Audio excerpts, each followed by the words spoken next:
Hey mates, welcome to the Zero Tackle YouTube channel. I'm your host, Phoenix Trinidad, and today we are talking to Chad Townsend. Again, we have had him on this channel quite a number of times, and we absolutely love working with him. So today we asked him to go away and name the 13 best players that he's played against. Originally, we did ask him to name the best 13 players that he's played with, but it was a little bit too hard. You can't leave too many people out, and so that's why in this video, he's not naming any of his Cronulla teammates, and even though he did play against some of them, it was a bit too hard to name any of his Cronulla teammates. So he explains all that at the end of the video, and it's a really fun listen. Lots of good stories in there. But before we get into the chat, subscribe to the YouTube channel if you haven't already. We have heaps of NRL content every week. We have our weekly Monday show where we talk about everything that happened on the round. That's called a loose carry. And then midweek, we also have the knock on with Dan and Terry, another really fun NRL podcast. So with all that being said, let's get into this video with Chad Townsend, the 13 players that was hardest to play against. All right, Chad, welcome back to the channel. You've been here a lot. You've done an episode of a loose carry, and now we're going through what I'm going to be calling your nightmare team. So everyone can do a dream team and put their best 13 together, but this is 13 of the players that you found it most hard to play against, I guess. So how did you find this assignment? Yeah, hey Phoenix, and hello to everyone listening. Look, I found it extremely tough, to be honest. I mean, having our conversations and obviously doing a little bit with Zero Tackle at the moment, which I'm absolutely loving.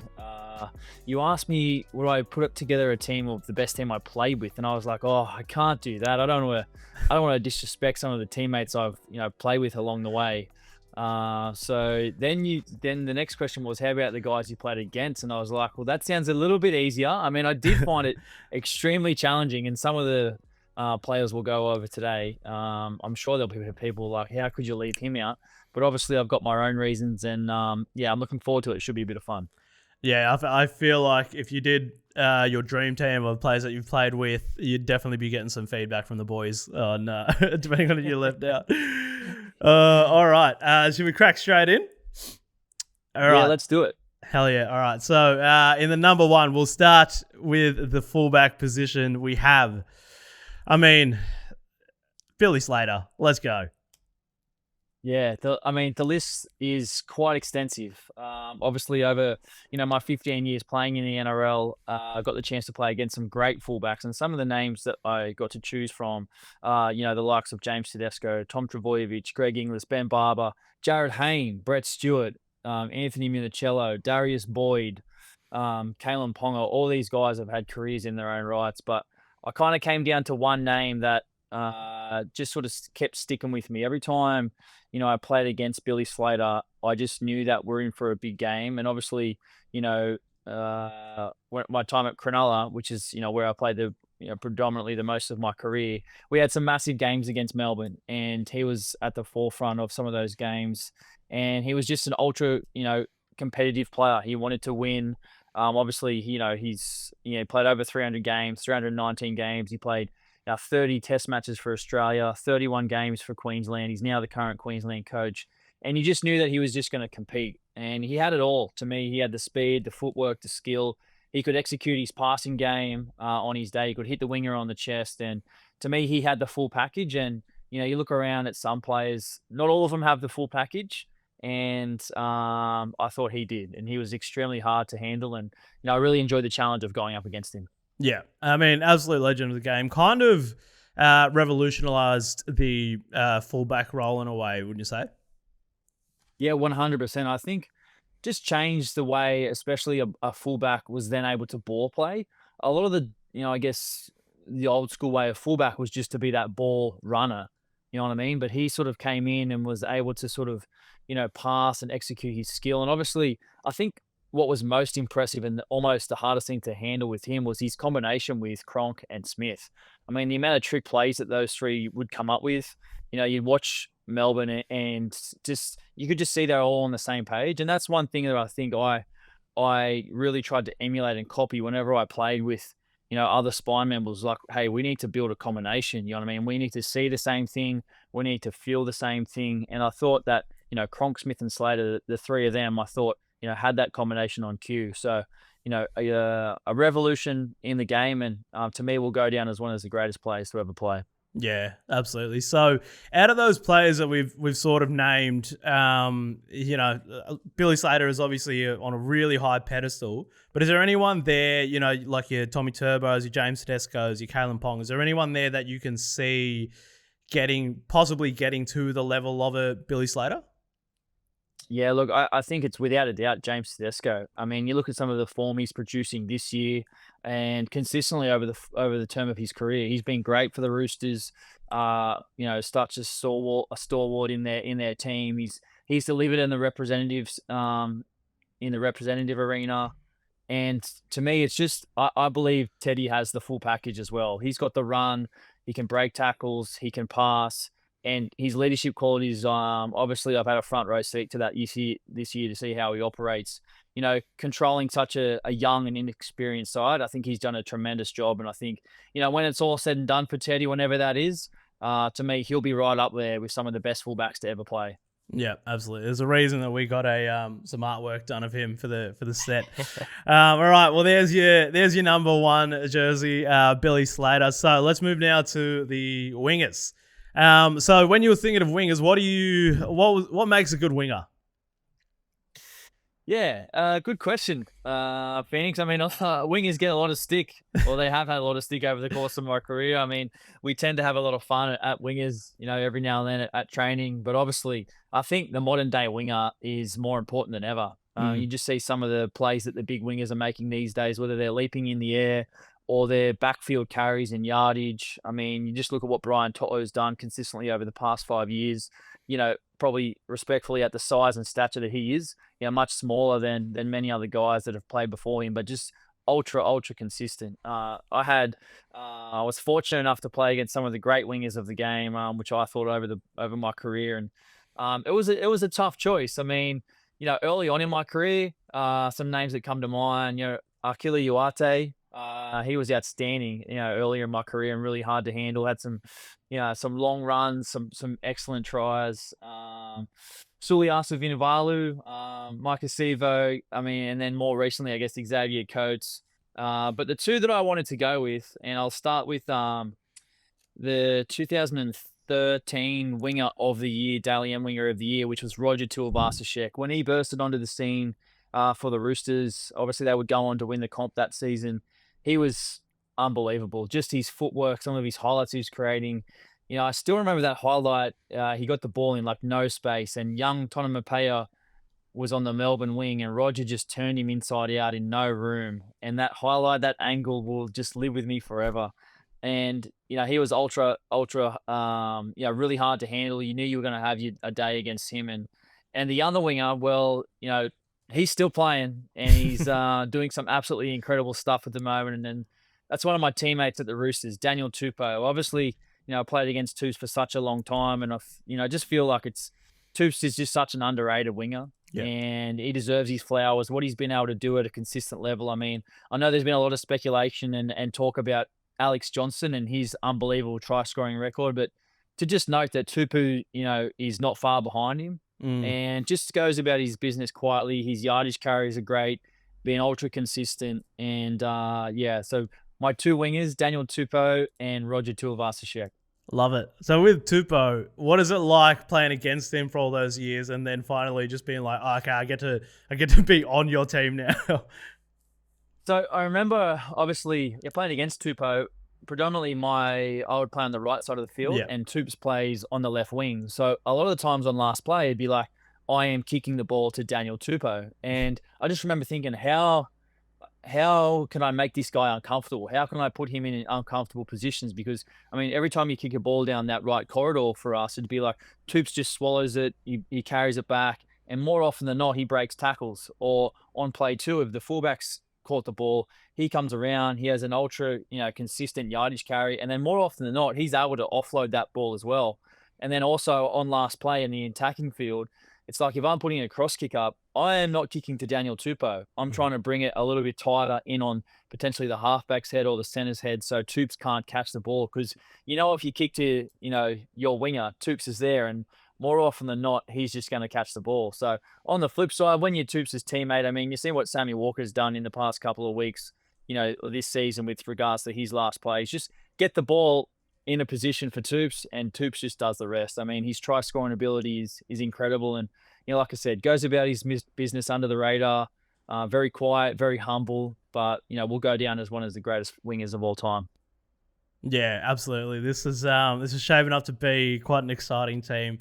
And yeah, shout out to Xavier Coates on there because I love Xavier Coates. Watching him he's probably for me maybe one of the most exciting players in the league to watch at the moment.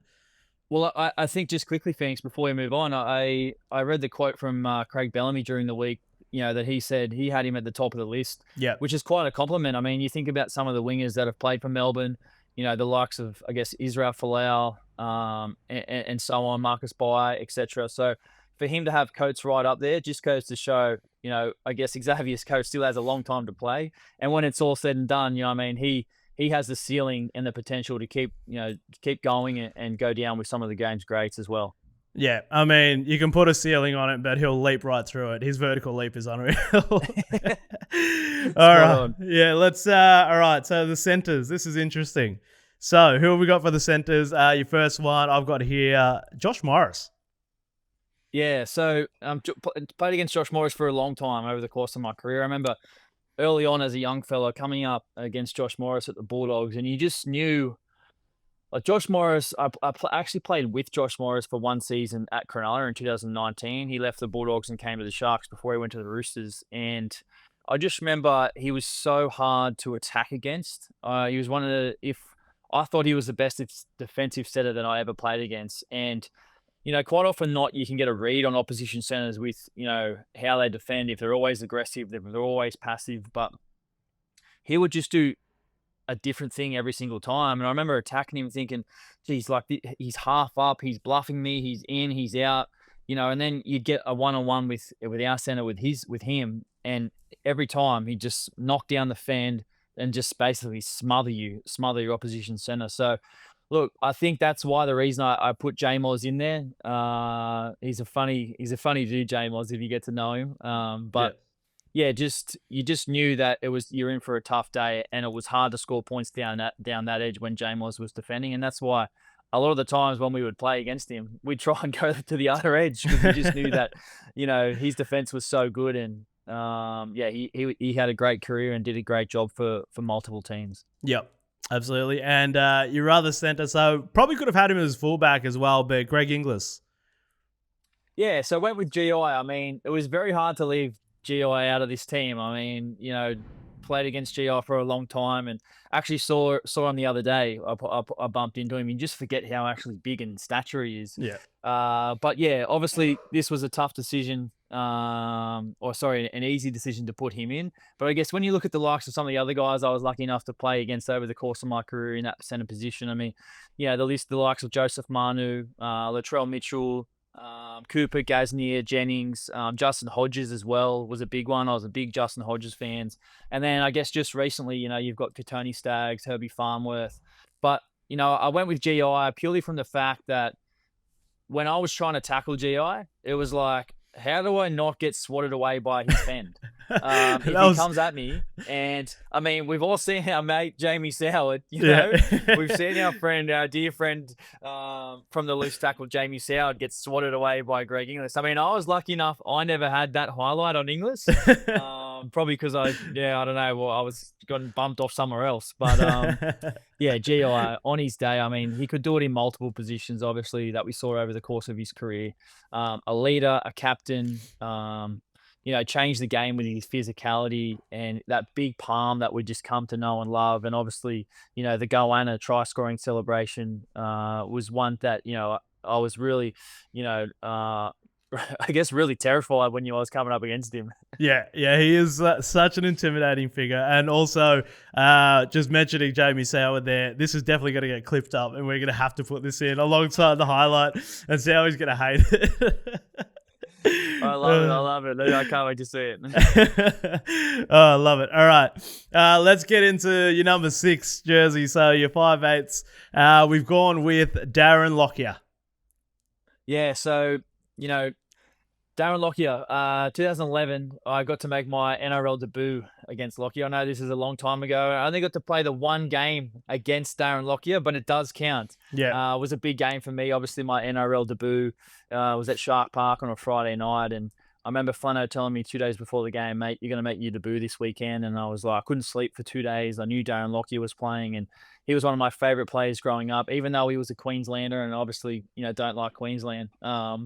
But just what he was able to do across, a footy field, obviously his leadership, his left foot kicking game, his passing. I remember that try he set up for, I think it was for Denton Kemp, the last play of the game, the kick across field, some of the field goals, the chip and chase for Billy Slater in Origin, just some of his highlights, and obviously had a really impressive career, like I said, with Queensland and Australia. And that day, I remember, it vividly coming up against him. And the biggest thing was after the game, I remember shaking Darren Lockyer's hand and just being shaking his hand and just, I couldn't even believe it. I was actually shaking his hand. That's how much in awe I was of him. And obviously he'll go down as one of the greatest players to ever play. And, that one game I got to play against him, that was something special for me. So that's why I went with Lockie. Yeah. What's it like, when you've been watching him, grow up, or as you're coming up, and then finally getting to step on the field against him? What is that moment like when you're lined up against him, as someone that you've grown up watching? Honestly, it's a surreal feeling. It feels like a dream. You're out there and you just actually can't believe that it's happening. I mean, I grew up as a footy obsessed kid. I started playing football when I was 5. I mean, I watched Lockie because he retired at the end of 2011. I watched him basically my whole life. And then to actually be out there on the field and playing against him, it was literally like, is this a dream? It just did not feel real. And I think that's, why it is, obviously, personally for me, making my NRL debut was such a special moment. But then to do it against one of the greatest players of all time and to get to shake his hand off of the field, it was probably nothing to him, you know what I mean? But for me, it was absolutely everything. Yeah. And just before we move off the 5'8", any sort of honourable mentions there? So you have your Cam Munsters and your Jerome Luais. What do you reckon? I mean, there's plenty of notable 5'8" and halves, obviously, that we'll get into next. But obviously, yeah, I think Munster's definitely up there. Another big one was Benji Marshall. I mean, At the peak of his powers, Benji Marshall was unbelievable. I mean, and that's what I mean. Obviously, I found this whole scenario to be quite challenging. Obviously, at the end of the day, I have to make a decision, but, leaving obviously someone like Benji Marshall out is a big call. And then obviously, I guess, Michael Morgan was another one. I played against him for a long time. He was a great player. John Sutton did a great job for South as well. And obviously, you throw in Kieran Foran as well, who's retiring at the end of the season, played ultra tough over the course of his career. I was a big fan of his. And like I said, it wasn't an easy decision, but Lockie's the one. Yeah, absolutely. All right, let's go to the halves, as you said. So I don't think this would be too surprising to anyone, but we've gone with Jonathan Thurston. Yeah, went with JT. Obviously, the GOAT, one of the greatest players of all time. Consistently delivered. I mean, premiership winner with the North Queensland Cowboys. Obviously, was a part of that Queensland dynasty, his career. I mean, I sort of had this one down to 2. If I'm honest with you, it was either going to be Jonathan Thurston or it was going to be Cooper Cronk. Now, obviously, I had the privilege of playing against these guys for a long time, and I went with JT purely, I guess, from the fact that, I mean, you've probably got arguments for him and Cronk as to the reasons why, but obviously, you just knew what you were coming up against with JT. Obviously, his combination with Matt Bowen was extremely impressive. He then would form that combination with Lachlan Coote at the Cowboys, and you just know that when he was in the side, they were always a chance at winning, no matter what the score was. So, like I said, I think JT goes down as one of the greatest players ever, and it was a tough decision with Cooper Cronk because obviously he goes down as one of the greatest players as ever, and I spoke at length before about the combination he had with Smith and Slater. So it was a tough decision, but I ended up going with JT. Yeah, absolutely. Shout out to both. Cooper Cronk, clutch finals player. Now we're getting into the props. How did you go picking a prop? Because it's always an interesting position to me. Yeah, it was It was a tough. I mean, when you look at the short list of some of the names, and again, it's like, you're obviously making big calls. It's tough to leave some names out, but I guess I'm sticking solid with the reasons why I wanted to, why I've chosen some of these guys. And it was more so, how did I feel when I knew they were in the lineup, or what are some of the experiences I had playing against those guys on the field? Yeah. And in the prop forward position, one of the first people that came to mind was Sam Burgess. I know he sort of swung between prop forward and lock forward, but I remember this one night we played against Souths, and it was kind of before they changed the rules about hitting the kickers late. And Sam Burgess was just into me all night, just kick pressuring me and just sort of saying to me, like, there's more of that coming, lad, and just like into me. And then it got to the point where like I was actually getting hit, and then my forwards then started like standing up for me and like actually getting back into him verbally. But I was just like, man, I was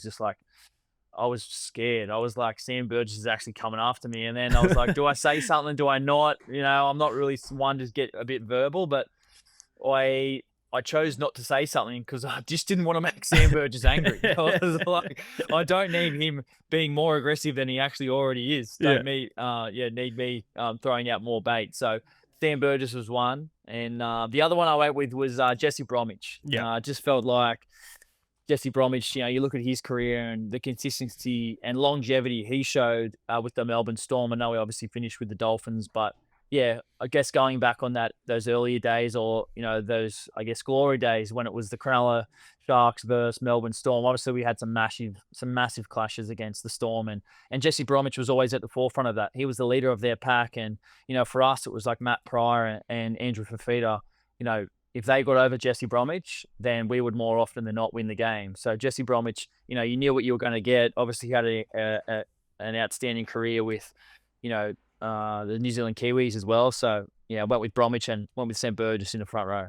Yeah. Looking at the short list that we had for props, it's just that is a nightmare lineup in itself. Just all these big boys, your Papalis and the Payne Haas's. Out of Bromwich and Burgess, who talked the most on field? I'd say it would probably I do remember occasions where they both verbally got into me. Yeah. But I would say it was probably Burgess. Yeah. That was a bit more. And I wouldn't say Sammy Burgess was ultra lippy on the field, but I think he never took a step back. Yeah. And he was always in your face. And he would try to intimidate you with like his body language, his line speed, the way he would hit. And I guess, that's what you want from your front rowers. Yeah. If you can get your front rowers to intimidate the opposition and to go after them, that's awesome. Yeah. So that's why I've got him there. Yeah. All right, let's get to the number 9s, the hookers. Again, probably not too much of a surprise. You've got the GOAT in there. You've got Cam Smith. Yeah, went with Cam Smith. Obviously, it kind of goes without saying. I think Cam Smith goes down as the greatest, just the greatest of all time. I think, look at his career, look at the games played, the premierships, the Origin career, the Australian career. But to me, it was the impact he had on the games. And that's, why I've chosen some of these players is, I think about times in games when I've come up against them. And more often than not, it was obviously the halfback calling your shots. But I just remember vividly with the Storm, it was like Smith was pulling the strings from dummy half. Smith was telling players where to go, to what to do, what to run. He had obviously a great kicking game, a left foot kick as well. He would quite often go for 40-20s. If they needed to turn the ball over in the corners, he was controlling all of that. I remember when Cooper Cronk moved to the Roosters and Brodie Croft was in there, I just remember him basically running the team and telling Brodie Croft what to do at times in games, telling what to do. And that influence that he had, obviously, was very influential over the course of his career with other players. So I had Smith at 9. I think it was a relatively easy choice. But there are some other guys in there, I guess, in that list who I actually wouldn't say come close to Cam Smith, but yeah. It's a high pedestal to try and come close, but that's a given. All right, second rowers. Let's go with your first one, Boyd Cordner.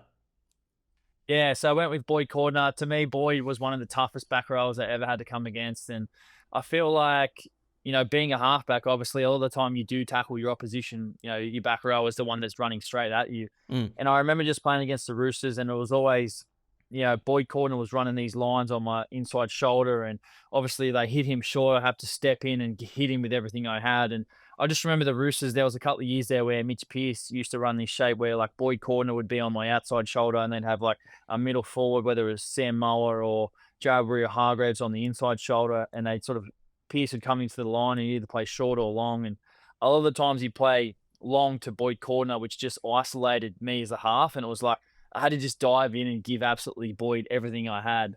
And he was rock solid, obviously a great leader. But I think, he led with his actions, Boyd. That's one thing I sort of noticed against playing against him, is that he was a competitor. I remember one time we were playing the Roosters at Allianz, the old stadium, and we were up by a little bit, and Fecky made a break, and you just see Boyd Cordner, he's just chasing.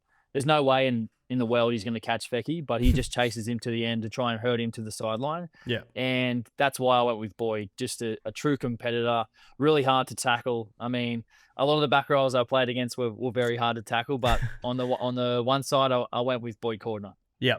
And on the other side, Bo Scott.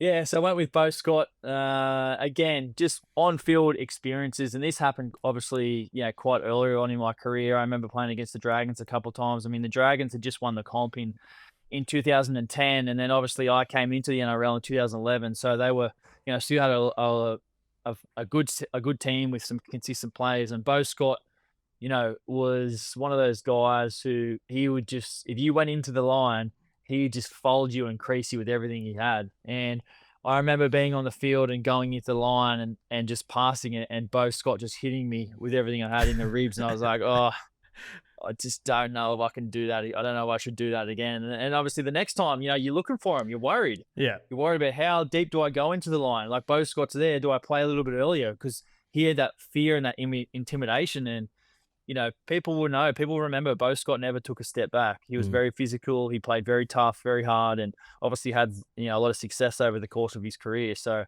that's the reason why I went with Bo Scott. But there are plenty other back rowers, across the league who are tough to handle, tough to tackle, who are tough, intimidating, but I went with those two. Yeah, absolutely. There's a couple of names on there that are quite scary. I couldn't even imagine, mate, how you do this. So let's finish up with the 13, the lock forward. Was this one hard to pick? Jason Taumalolo? Yeah, I went with Jason Taumalolo. Look, to me, I don't think it was a very tough pick for me. Jace, played against Jace for a long time. Obviously, I had 3 years playing with Jason at North Queensland, but, for the predominantly over the course of my career, played against him. And I just remember he was so hard to tackle. Like if he ever, ventured out over to the edge, I mean, actually he did start earlier on in his career on the edge. And I remember tackling him going, Jesus, this guy's hard to tackle. And then he moved to the lock forward position. It was like, geez, just don't run sideways. Don't run over to me, because you just know how big and how physical he was. He was breaking tackles, obviously runs for 200 meters every single game, consistently, just shows up for that Cowboys team. He's been a stalwart for the Cowboys and in Townsville. And, when Jace is on, oh my gosh, he's one of the best players in the world. So obviously, work with Jason. Yeah. All right. Well, that is the 1 to 13. I'll have the list up there. So looking back at this, so you've got your Billy Slater, your Daniel Tupou. I'm not going to go through the whole thing, but out of that list there, that Nightmare 13, who was the most intimidating out of all them? Well, that's an easy one for sure. Sam Burgess, without a doubt. I mean, I spoke about some of the on-field experiences that I had against Sam. Yeah, physically, a little bit of verbal, but also that just intimidation factor that he would never take a step back, and he would try and, I guess, bully you on the field into, whatever he would do to get a win. And I think, people, I never got to play obviously with Sam Burgess, but he would have been someone who you would just love to have on your team, and obviously was an absolute nightmare to play against. So I do want to actually put out there that I did leave a lot of all my Sharks teammates I did play with. I mean, I did play against them once or twice. Yeah. But I left a lot of them off today's list. So yeah, it was a tough a tough decision. Today's 13, but look, looking at the 1 to 13, I'm happy with it. I mean, you just see some of these names, and it's like, geez, you know, that'd be a tough team to come up against. That's for sure. Yeah, imagine lining up against. But that's the thing too, is why I think this list just goes to show as well. It's a great reflection on your career, like how, like, just the level of talent that you've had to play against. Like, granted, you did play with some of these guys, but geez, imagine coming up against some of these guys. But yeah, no, that's great. I love it. The Chad Townsend it was nightmare. It was a lot of fun. I mean, obviously, you know, going back to obviously 2011 as well, you know, you feel like, you know, that feels like a long time ago. Yeah. But yeah, obviously there's not many of these guys. I mean, Daniel Tupou's, you know, Roger Tuivasa-Sheck are the ones that are still playing, and Jace as well. So 3 guys are still playing, and I know there'll be some guys that are playing now over the course of their careers, which will go on and do some great stuff. So yeah, had a lot of fun. Yeah, absolutely. All right, mate. Well, thanks for that. That was a great chat. But where can the people find you? You've got your YouTube channel and your podcast going on as well. Yeah, that's right, Phoenix. So I'm doing a bit of content at the moment. Obviously doing a little bit with Zero Tackle as well. If you can head on over to YouTube, just search Chad Townsend, you'll see all my videos, podcasts and everything there. And if you enjoy, consider subscribing, like the videos, drop us a comment. Really appreciate your support. And yeah, talking the greatest game of all, Phoenix, doesn't get much better than that, does it? Yeah. And just before we go, how's the golf handicap looking? Mate, I've come out a little bit. The cooler weather's really hurting me at the moment, to be honest. Mate, when you retire, you're supposed to just go down. Yeah, I know. I mean, winter's been okay, but the last, you know, week or so has been a little bit wet. So obviously the courses have been closed, and yeah, I haven't done my best work in the cold. I mean, I spent 3 years in Townsville where it was just hot the whole time, and it was great. So I've got a bit of work to do. I mean, but I do have plenty of time now, Phoenix. You know what I mean? I've got plenty of time. So you know where I'll be. I'll either be in the studio talking footy, or I'll be on the golf course. All right. Absolutely love it. Absolutely love it. All right, mate. Thanks for coming on the channel again, and we'll catch you in the next one. Cheers, mate. Appreciate it.